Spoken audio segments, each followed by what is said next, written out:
India के दिल में एक गांव था, छोटा सा, शांत। लोग सीधे साधे किसान। जिंदगी शांति से बीत रही थी। लेकिन गांव पर एक साया था, पहाड़ी पर बने पुराने हवेली का साया। हवेली बहुत बड़ी थी, कभी यहां खुशियां रहती थीं। अब ये खाली थी, इसकी खिड़कियां अंधेरी, दीवारें टूट रही थीं। हवेली के बारे में गांव वाले फुसफुसाते थे, कहते थे यहां भूत रहते हैं। उस पुरानी हवेली का नाम था भूत बंगला। लोग कहते थे वहां अजीबो गरीब चीजें होती हैं, बत्तियां टिमटिमाती हैं, परछाइयां हिलती हैं, हवा में फुसफुसाहट तैरती है। कोई कहता था खिड़कियों में परछाई देखी, कोई कहता था रात में चीखें सुनी। कोई हवेली के पास जाने की हिम्मत नहीं करता था। सूरज डूबने के बाद तो बिल्कुल नहीं, अकेले तो बिल्कुल नहीं। गांव वाले अपने बच्चों को चेतावनी देते थे, भूत बंगले से दूर रहना, कहते थे ये अंधेरे की जगह है। राघव एक जवान पत्रकार था, गांव में नया आया था।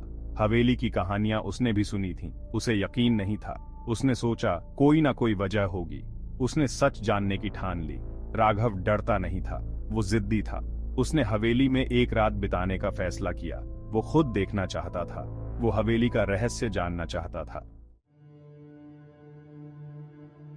एक अंधेरी और तूफानी रात राघव हवेली पहुंचा। उसने एक गहरी सांस ली और किटकिटाते हुए गेट को धक्का दिया। हवा ठंडी हो गई, उसकी रीढ़ की हड्डी में कंपक भी दौड़ गई। फिर भी वो आगे बढ़ता रहा। वो हवेली के विशाल लकड़ी के दरवाजे पर पहुंचा। उसने दरवाजा धक्का देकर खोला। वो एक मरते हुए जानवर की तरह कराह उठा। सड़न की गंध उसे आई। धूल और मकड़ी के जाले हवा में तैर रहे थे। वो अंदर दाखिल हुआ। वो अकेला था, या उसे ऐसा ही लग रहा था। भाग 5। अंधेरे में फुसफुसाहट। हवेली में सन्नाटा था, लेकिन यह शांत वाला सन्नाटा नहीं था। यह भारी, पहरेदार सन्नाटा था। राघव अंधेरे गलियारों से गुजरा। वो अपनी ही धड़कन सुन सकता था, वो अपनी ही सांसें सुन सकता था। अचानक उसे एक आवाज सुनाई दी, एक धीमी फुसफुसाहट। वो रुक गया और सुनने लगा। फिर आई आवाज, एक नाम, अर्जुन, अर्जुन। राघव को सिहरन हुई। वो अकेला नहीं था। भाग 6। कर्नल का संदूक। राघव उस आवाज के पीछे पीछे चला। आवाज उसे गलियारे के आखिर में एक कमरे तक ले गई। कमरा धूल भरा और खाली था। वहां एक खिड़की थी, चांदनी अंदर आ रही थी। कमरे के बीच में एक बड़ा सा संदूक रखा था। वो पुराना था और लकड़ी का बना था। उसमें धातु के कब्जे लगे थे। ऐसा लग रहा था कि फुसफुसाहट संदूक से आ रही थी। राघव ने धीरे से संदूक खोला। अंदर उसे पुराने कपड़े, चिट्ठियां और तस्वीरें मिलीं। वो हवेली के पुराने मालिक कर्नल अर्जुन सिंह की थीं। भाग 7। एक परिवार की त्रासदी। राघव ने संदूक की चीजों को ध्यान से देखा। चिट्ठियों में एक दर्दनाक कहानी लिखी थी। कर्नल अर्जुन सिंह एक सम्मानित सैनिक थे।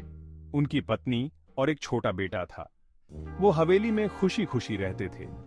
तभी एक दिन कर्नल के बेटे की तबीयत खराब हुई और उसकी मौत हो गई। उनकी पत्नी दुख सहन नहीं कर पाई और उसने अपनी जान दे दी। कर्नल पूरी तरह टूट गए। कुछ साल बाद उनकी भी मौत हो गई।